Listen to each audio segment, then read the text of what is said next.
Hi yours, welcome back to my channel. ఈరోజు మీకు గుత్తి వంకాయ ప్రిపేర్ చేయడం చూపిస్తానండి.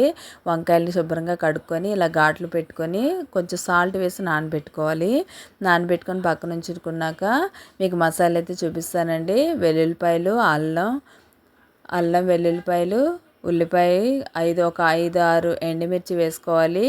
అలాగే టమాటాలు తీసుకోవాలండి. ఒక మూడు టమాటాలు తీసుకోవాలి. ఒక ఉల్లిపాయ వేసుకోవాలి. నెక్స్ట్ గసగసాలు, జీలకర్ర, అలాగే కొంచెం కరివేపాకు వేసుకొని బాగా గ్రైండ్ చేసి ఉంచుకోవాలండి. కొంచెం గసగసాలు వేసుకోండి, బాగుంటుంది. నేనైతే ఇక్కడ స్కిప్ చేశాను, చూపించలేదు వీడియోలో. కొంచెం జీలకర్ర, గసగసాలు అయితే వేసుకోండి.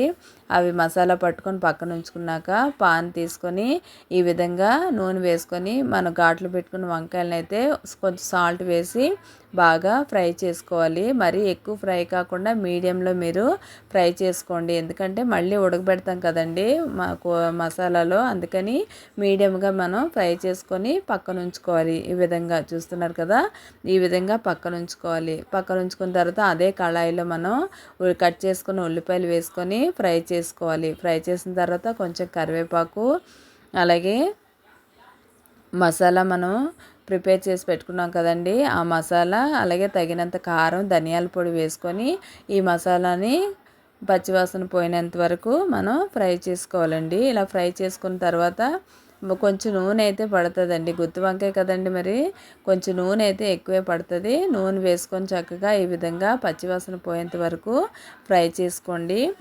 ఫ్రై అయిపోయిన తర్వాత మనం కొంచెం పసుపు కూడా యాడ్ చేసుకోవాలి.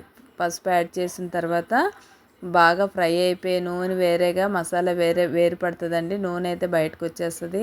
సరిపడా సాల్ట్ వేసుకొని మనం వేయించి పెట్టుకున్నాం కదండి వంకాయలని, ఆ వంకాయలు ఒకటి మసాలా యాడ్ చేసుకోవాలి. ఈ విధంగా నేను చూపిస్తున్నాను కదా, ఈ విధంగా యాడ్ చేసుకొని ఒక 2 మినిట్స్ అయితే 2 సెకండ్స్ ఈ విధంగా మూత పెట్టి మగ్గనివ్వాలి. వెంటనే కొంచెం వాటర్ పడుతుంది, మరి డ్రై కాకుండా కొంచెం వాటర్ అయితే వేసుకొని కలిపేసుకొని మళ్ళీ మూత పెట్టి ఒక 2 సెకండ్స్ అయితే మీరు ఉడికించుకోండి. అప్పుడు మసాలా కొంచెం కర్రీలాగా మనకి గ్రేవీలాగా ఉంటుంది.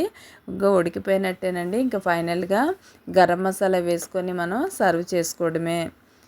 చూసారు కదా, గరం మసాలా వేసేసి ఇంకా సర్వ్ చేసుకోవడమే. మీరు చాలా టేస్ట్గా ఉంటుందండి. ఈ విధంగా ట్రై చేసి నాకు కామెంట్ సెక్షన్లో కామెంట్ చేయండి. వేడివేడి రైస్లో మీరు ఈ గుత్తి వంకాయ వేసుకొని తింటే అసలు నోట్లోనే కరిగిపోద్దండి. ఈ విధంగా ట్రై చేసి నాకు కామెంట్లో పెట్టండి. ఈ వీడియో మీకు నచ్చినట్లయితే లైక్ చేయండి, షేర్ చేయండి, సబ్స్క్రైబ్ చేయండి. Thanks for watching once again. నాకు ఈ విధంగా మీరు సపోర్ట్ చేయండి.